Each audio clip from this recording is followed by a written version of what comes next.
Aujourd'hui, comme prévu, on va parler du catch en natation. Catch, c'est un mot anglais pour dire prendre. Pourquoi on utilise ce terme-là et pourquoi vous avez sûrement déjà entendu ce terme?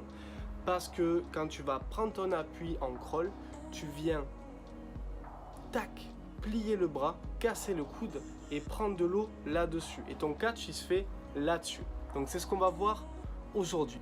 On va utiliser ces deux termes, prise d'appui et catch. Donc l'idée, c'est de prendre ton appui en cassant le coude, en dirigeant ta main vers le bas, vers le fond du bassin et en gardant le coude le plus haut possible sur ton crawl, le plus proche possible de la surface.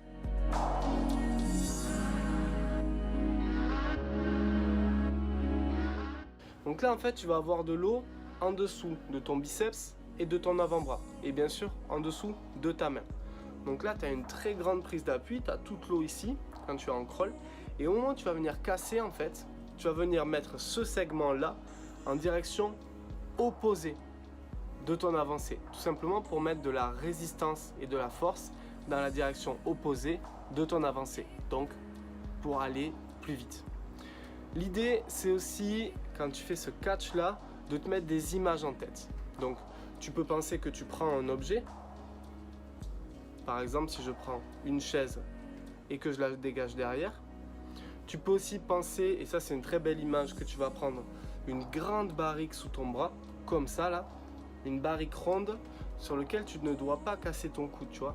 L'erreur en crawl, ça serait d'allonger et de casser le coude. Donc ça, c'est une erreur qu'on ne va pas faire, qu'on va éviter à tout prix. Donc pour éviter cette erreur, on va penser à une barrique ronde que tu vas venir entourer comme ça en faisant ce fameux catch, casser deux coudes.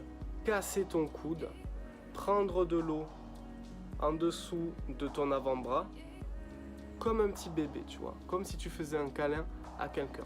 À quoi ça te sert? Ça a deux utilités majeures. La première, c'est éviter de tirer bras tendus sous la surface, parce qu'on sait que quand on va tirer bras tendus, ça va créer des tendinites au niveau de tes épaules, tout simplement parce que la mécanique du mouvement n'est pas la bonne. Donc on va éviter ça. On va également apprendre à mieux contrôler son geste sous la surface. Mais l'idée en fait, c'est vraiment de placer ton segment là de l'avant-bras et de la main sur la direction opposée de l'avancement pour pouvoir créer une force qui va t'amener vers l'avant. Donc, deux utilités. La première, éviter le geste bras tendu sur ta traction sous la surface.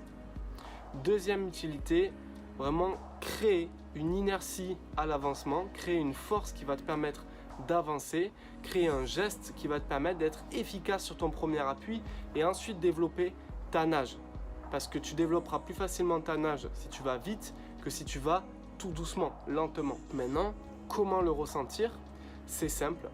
À chaque fois que vous allez effectuer votre traction de bras, donc votre catch, votre prise d'appui, vous devez sentir, après avoir mis de l'amplitude ici, au moment où vous cassez ici, une impulsion de tout votre corps vers l'avant. Donc, j'allonge, je casse, et au moment où je casse, je dois sentir une impulsion. Et donc aussi, je vais casser là, et ça va me permettre aussi d'enchaîner sur le deuxième bras. Donc, vraiment, ça va être intéressant de sentir cette impulsion vers l'avant quand je casse. Donc, je sens l'impulsion, et j'invite aussi mon deuxième bras à faire sa prise d'amplitude vers l'avant. Donc, pour résumer, on travaille le catch pour éviter les tendinites, prendre conscience de son premier geste pour la traction de bras, être efficace dès le début de la traction.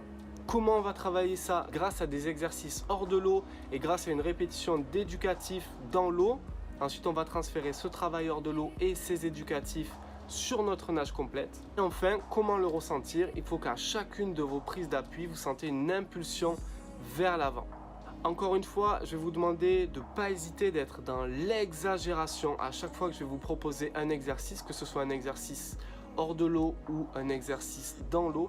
Il va falloir que vous soyez dans l'exagération de se casser de coude en gardant le bras, épaule, biceps, coude le plus proche possible de la surface et en cassant vraiment dans cette direction et en amenant l'avant-bras et les doigts vers le fond du bassin. Ça, c'est important. Nous, ce qu'on veut, c'est maîtriser notre nage, construire des fondations solides techniquement pour pouvoir ensuite développer quelque chose de juste top, essentiel au gain de vitesse sur des 400 mètres, des 800 mètres, des 3800 mètres ou même des 50, des 100 nages libres. Donc voilà, on construit les fondations techniques, on suit la trame semaine après semaine et surtout l'essentiel c'est de vraiment être dans l'exagération de ce mouvement-là.